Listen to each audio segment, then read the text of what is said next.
gitu ya. Bahwa ini kalau kita melakukan investasi di sini ini tidak akan rugi. Nah, itu yang disebut dengan independent project ya. Kemudian ada juga yang disebut dengan keputusan yang lebih selektif atau yang disebut dengan mutually exclusive project. Nah, ini Bapak dan Ibu dapat membandingkan beberapa proyek untuk memilih yang paling unggul. Ya.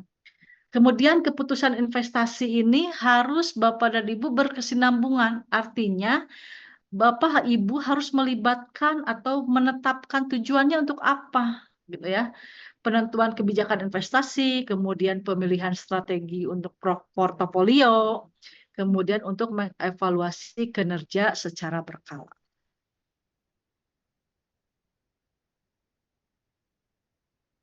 Nah, di sini ada juga yang disebut dengan keputusan kebijakan dividen, gitu ya. Nah, ini bagaimana perusahaan gitu ya, berapa besar laba yang akan dibagikan kepada pemegang saham ya itu dividen itu, dan beberapa itu yang akan ditahan sebagai investasi di masa depan atau yang disebut dengan laba ditahan. Mungkin Bapak dan Ibu ketika eh, kuliah S1 mungkin sudah pernah ya mendapatkan tentang dividen ini ya. Nah, keputusan ini penting nggak sih gitu buat perusahaan? Bapak dan Ibu, apakah menurut Bapak dan Ibu keputusan kebijakan dividen itu penting nggak buat perusahaan? Sangat penting, Bu. Kenapa, Pak? Karena akan menentukan arahnya ke depannya sebuah perusahaan. Betul. Jadi ini keputusan kebijakan dividen itu sangat penting karena apa? Karena keputusan dividen itu akan mempengaruhi pendanaan perusahaan, nilai perusahaan, serta investor, kepentingan-kepentingan daripada investor-investor. Ya. Nah, aspek penting apa saja sih gitu ya dari pengambilan keputusan kebijakan dividen ini? Nah, jadi tadi yang disebutkan ada namanya pembagian dan penahanan. Ya, perusahaan itu harus bisa dapat memutuskan apakah akan membagikan sebagian atau seluruh labanya gitu ya kepada pemegang saham. Atau perusahaan itu akan menahan untuk apa? Untuk digunakan di dalam investasi atau pertumbuhan perusahaan itu yang akan datang. Ya.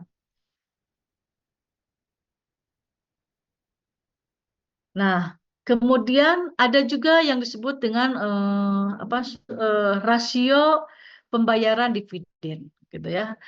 Rasio pembayaran dividen itu adalah ukuran yang menunjukkan presentasi laba bersih yang akan dibagikan sebagai dividen. Jadi Bapak dan Ibu ya, kalau misalkan dividennya semakin tinggi ya, rasio pembayaran dividennya, maka semakin banyak keuntungan yang akan dibagikan kepada para pemegang saham.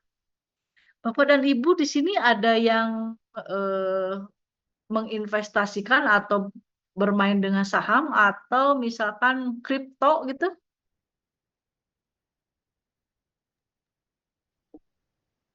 Belum, Bu, belum berani. Saya, Bu. Belum berani. Saya, Bu. Bu, saya Gimana pernah, Pak? Bu, Coba.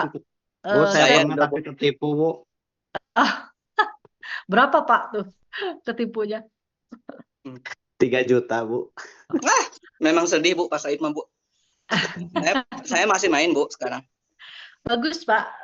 Mungkin kalau kita membeli saham yang perusahaannya stabil, mungkin tidak akan rugi ya Pak. Walaupun mungkin adalah sedikit-sedikit ya Nah, kehilangan sedikit investasi gitu ya Pak ya. mungkin Tetapi ini, Bu, sekalian ada beberapa hal yang memang ingin saya tanyakan ke Ibu, boleh, Bu? iya gimana Pak? berkaitan dengan indeks harga saham global dan mungkin berkaitan dengan cryptocurrency ya Bu ya. Kebijakan fiskal yang memang diambil oleh Menteri Purbaya Bu yang saat ini menjabat sebagai Menteri Keuangan Bu. Karena ada beberapa orang yang memang atau beberapa sektor yang memang akan katakanlah turun gitu Bu di harganya itu sendiri. Salah satunya adalah cryptocurrency itu sendiri atau IHSG itu tadi mungkin nanti ditekan turun. Nah, apakah menurut Ibu sendiri cocok tidakkah dengan uang yang memang disimpan di BI itu tadi digulirkan ke arah yang memang ke sektor-sektor kayak UMKM atau lembaga pinjaman di bank-bank itu sendiri itu Bu. Itu kan pastinya akan mempengaruhi ya Bu ya indeks harga saham global itu sendiri gitu. Termasuk tapi kalau di cryptocurrency itu tidak terlalu berpengaruh sih Bu. Hanya untuk kripto lokal saja yang memang saat ini berpengaruh gitu. Nah itu Bu, kebijakan itu apakah sudah cocok diterapkan di Indonesia itu sendiri atau seperti apa? Itu aja sih Bu pertanyaannya. Dengan Bapak siapa, maaf? Saya Ridho Bu. Ridho ya, Pak Ridho, mungkin kebijakan fiskal itu kan itu adalah tindakan dari pemerintah ya untuk mengelola pendapatan dan pengeluaran negara ya guna mempengaruhi kondisi perekonomian kita kan ya Pak ya. Nah, sebetulnya Menteri Purabaya itu kenapa menginvestasikan kepada UKM-UKM? Sebetulnya itu adalah untuk menjaga stabilitas ekonomi gitu ya. Kemudian untuk apa? Untuk mendorong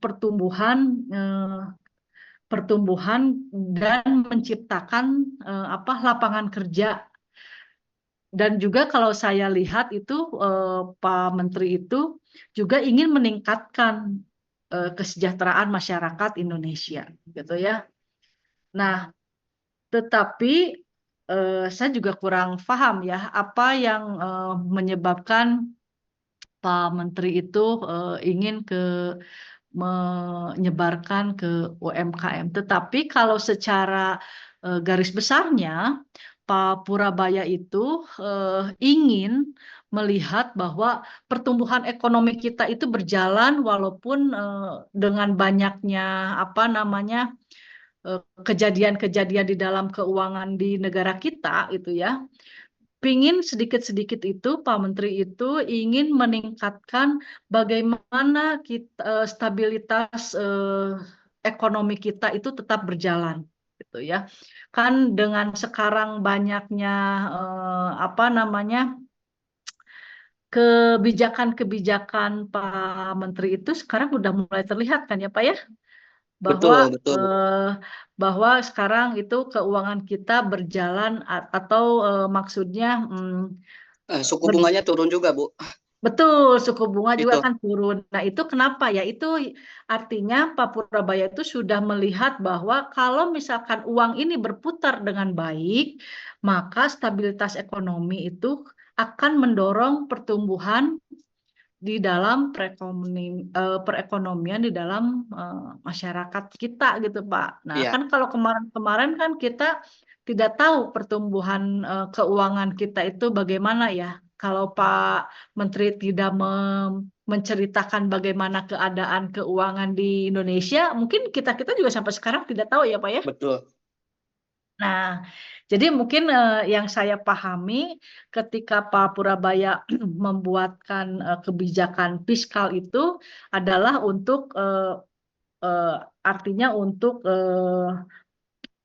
pendapatan negara itu untuk membiayai pengeluaran yang publik gitu. Jadi pemerintah juga dapat menyesuaikan tarif pajak untuk mengendalikan ekonomi tersebut. Mungkin itu ya Pak ya yang bisa saya sampaikan.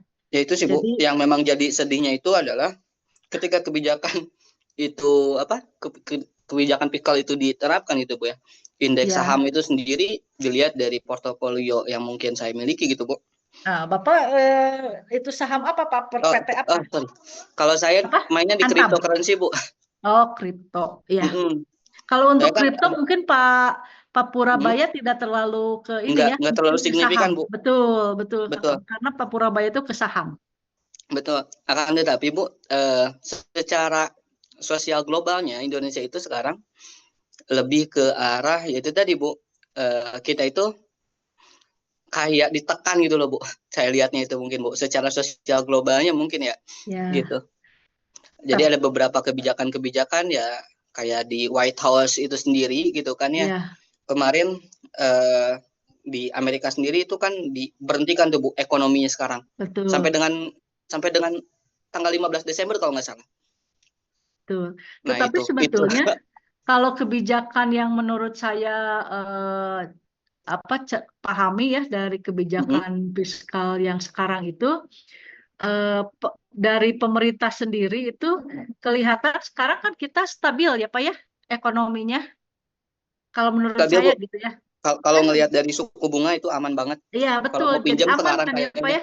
Jadi Kalau Pak Purabaya itu berpikirnya bagaimana menjaga agar perekonomian kita itu tidak inflasi gitu loh Pak atau resesi. Sebetulnya itu aja menjaga itu. Kemudian yang saya lihat juga pertumbuhan ekonominya itu Bapak itu bukan membiasakan ya bukan ingin menerapkan bahwa pertumbuhan ekonomi itu tetap stabil dan produktif. Sebetulnya itu ya yang yang Pak Menteri ciptakan itu ya. Kemudian sekarang juga kan mulai terasa ya Pak UMKM kita juga mulai bergerak bagus ya Pak ya. Maksudnya jadi kesempatan kerja melalui program-program UMKM itu kan jadi menciptakan kesempatan pekerja yang banyak gitu kelihatannya dengan gitu. Nah, jadi kalau misalkan dengan kebijakan fiskal ini kan stimulusnya itu eh, dapat menurunkan pajak ya Pak ya. ya Kemudian Bu, harusnya memang menurunkan pajak Bu. ya, tetapi mungkin sekarang belum Pak, karena Belum kan ya, baru belum ya. terasa memang. Ya, belum terasa Pak, tetapi kalau melihat dengan pertumbuhan UMKM sekarang itu sudah mulai ada pergerakan sih Pak ya, cuma walaupun tidak terlalu ketara gitu ya. Tapi mungkin setelah nggak bisa langsung sih Pak ya, mungkin setelah setahun Betul. atau nggak setahun nggak sih, mungkin 2 tahun 3 tahun ke depan itu mungkin dengan adanya kebijakan fiskal ini mudah-mudahan pajak kita juga akan turun gitu Pak.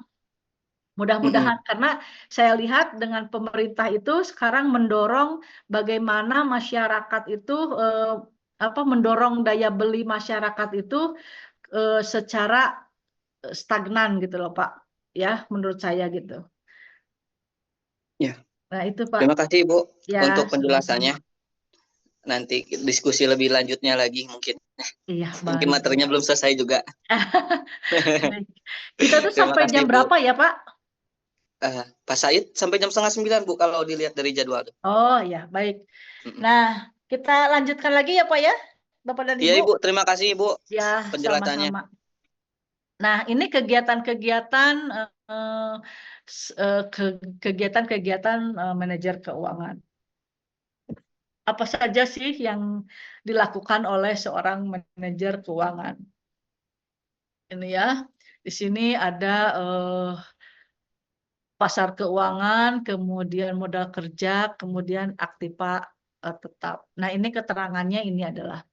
Nah, dana dari pasar keuangan dibagi menjadi dua, yakni dana jangka pendek, gitu ya, pasar uang, dan dana jangka panjang atau pasar modal.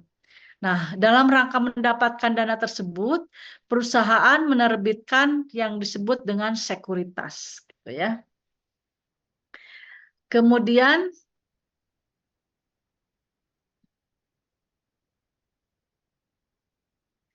nah, apa sih yang dimaksud dengan sekuritas gitu ya? Sekuritas itu instrumen keuangan yang dapat diperjualbelikan di pasar modal. Nah, seperti yang tadi Bapak sampaikan yaitu saham ya, obligasi. Tetapi kalau kripto nggak termasuk ya Pak ya, kalau di sini. Nah, Kemudian manajer keuangan juga harus bisa mengalokasikan dana ke dalam bentuk-bentuk investasi yang akan mendatangkan keuntungan di masa yang akan datang. Kemudian ketiga adalah hasil investasi tersebut diharapkan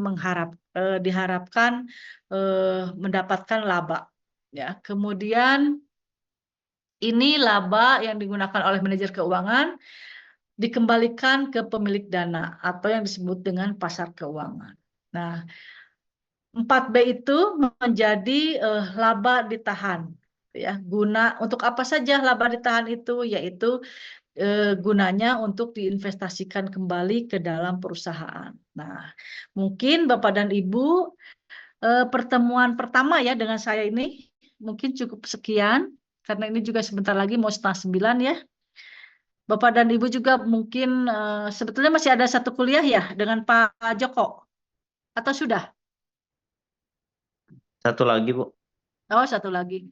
Iya. Ya, saya paham ya Bapak dan Ibu itu sisa tenaganya juga tenaga sisa ya Pak ya.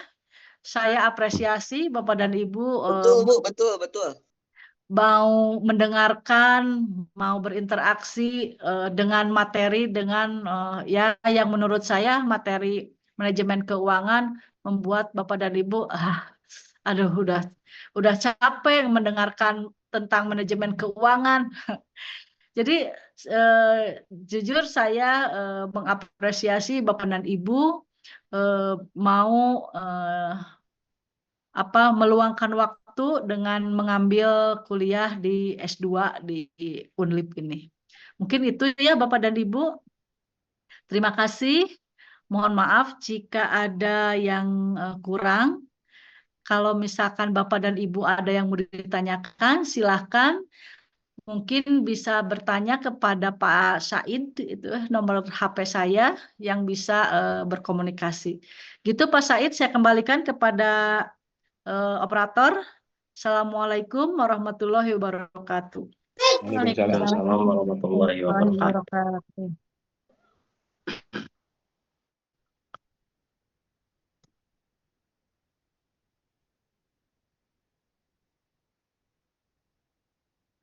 Ya. Ya, terima kasih kepada Ibu Dr. Laili atas pembelajaran perkuliahan hari ini. Mungkin untuk selanjutnya dilanjutkan